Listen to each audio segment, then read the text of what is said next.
দীর্ঘ কয়েক বছর পর আবার বারাসাত স্টেডিয়ামে ফিরতে চলেছে ফুটবল।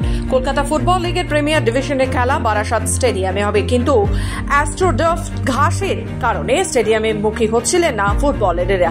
এই ঘাসে খেলা করলে চোট পেতে পারে তারা, তাই পরবর্তীতে রাজ্য জেলা স্তরে বৈঠকের পর সিদ্ধান্ত নেওয়া হয় দিল্লির নয়ডা থেকে আনানো বারমুডা ঘাস বসানো হবে গোটা বিদ্যাসাগর ক্রীড়াঙ্গন জুড়ে।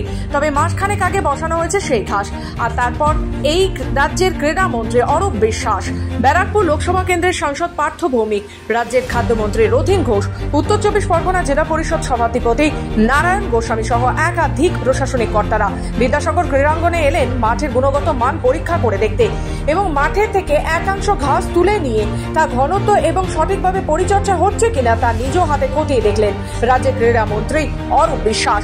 এদিকে বেশ কয়েক বছর পর ফের বিদ্যাসাগর ক্রীড়াঙ্গনে ফুটবলের ড্রপ পড়তে দেখা গেল এই দিন।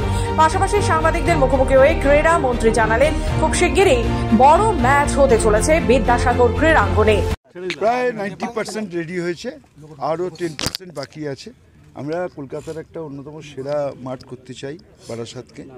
আমাদের সরকার, পুরসভা, প্রশাসক, ডিএম সবাই মিলে, আমাদের এমপি পার্থ ভৌমিক রয়েছেন, রথীন ঘোষ মন্ত্রী রয়েছেন, আমাদের জেলা পরিষদের সভাধিপতি রয়েছেন, আমরা সবাই মিলে একটা এমন মাঠ করতে চাই যাতে কলকাতার বড় ক্লাবগুলো এখানে আমরা খেলা দিতে পারি। সব তোমরা দেখতে থাকো, তোমরা দেখবে যখন আমি 1 সেপ্টেম্বর বা 2 সেপ্টেম্বর আবার আসবো, তখন দেখবে সব হয়ে গেল।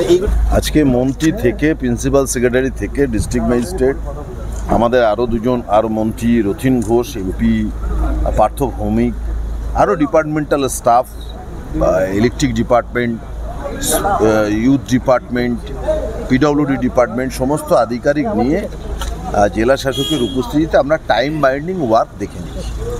যেমন সিসিটিভির ম্যাটারটা ফিনান্স দেবেন এসপি বারাসাত, সেটা পিডব্লিউডি লাগাবে।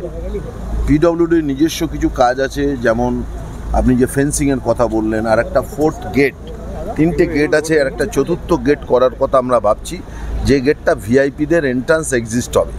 উত্তর চব্বিশ পরগনা থেকে সুদীপ দেবের রিপোর্ট, খবর বাংলা।